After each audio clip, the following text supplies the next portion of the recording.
اے نوجوانوں، آج کی بھی رات ہمارے لیے کل کا انتظار کرنے والی ہی تو ہے۔ ہر رات ہم انتظار یہی کرتے ہیں کہ صبح ہوگی، میں کام پہ نکل پڑوں گا۔ پھر جو ہے اپنے سارے معمولات ہم رات میں سوچ کر کے سوتے ہیں۔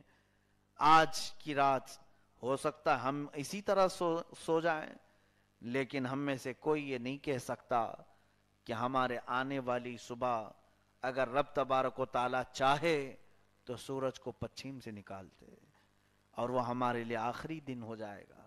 اسی لیے بزرگوں نے فرمایا ہر رات توبہ کر کے سو، ہر رات توبہ کر کے ایمان لا کر کے سو، کلمہ شہادت پڑھ کر کے سو۔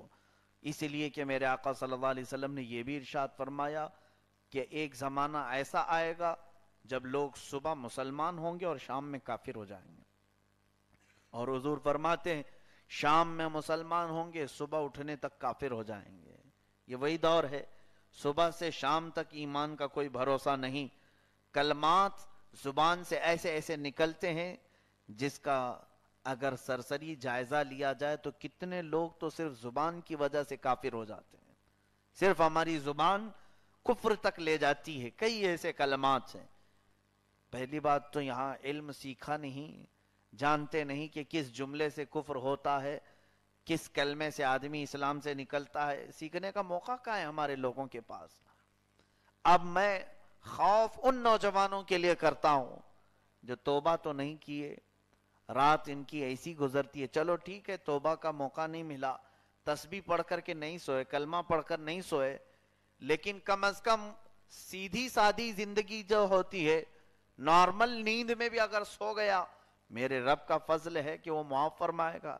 لیکن ان نوجوانوں کی زندگی پر مجھے خدشہ ہوتا ہے جو سوتے بھی ہیں تو کان میں گانے کی دھن لگا کر سوتے ہیں۔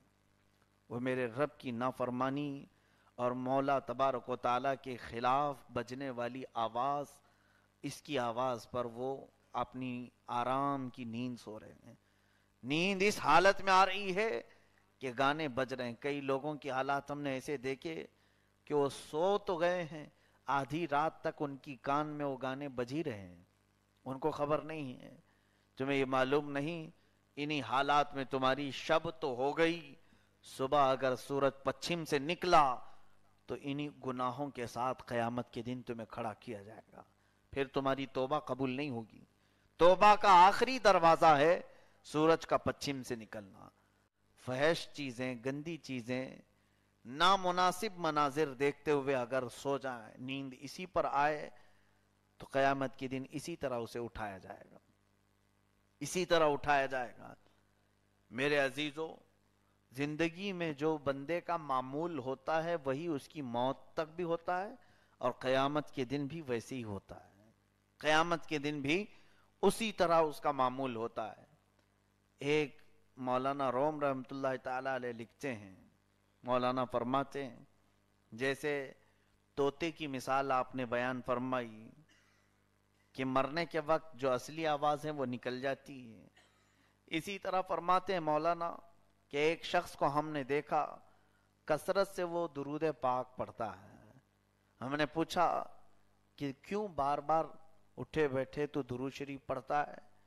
تو اس بندے نے کہا کہ بات در حقیقت ایسی کہ میرا ایک دوست تھا، میرا ایک ساتھی تھا، تو وہ کھیتی باڑی کا کام کرتا تھا، کھیتی باڑی کا کام کر رہا تھا تو ہمیشہ وہ کبھی بیل چلانے کے لیے ایسے جو کچھ الفاظ ہوتے ہیں، جیسے آ آ کہتے ہیں، چل چل کہتے ہیں، ہٹ ہٹ کہتے ہیں، یہ کھیتی باڑی والوں کی کچھ آوازیں ہوتی ہیں۔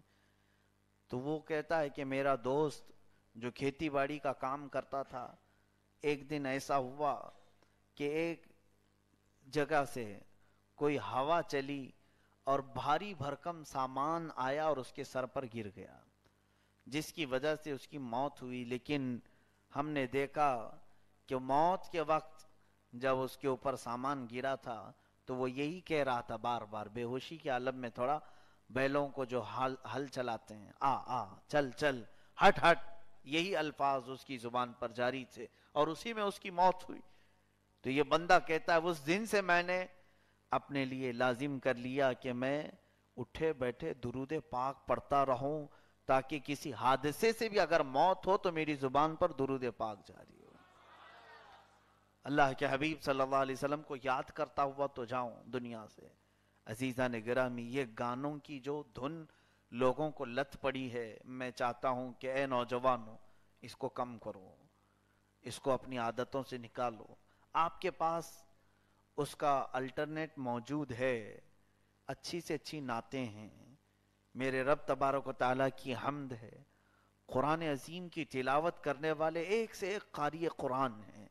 ان کی آوازوں میں بلا کی تاثیر ہے، سرور ہے، نغمہ ہے، اور روح کی مٹھاس ہے، غذا ہے. عادت ڈال کر کے تو دیکھو یہ فحش گانے تمہیں کیا دیں گے.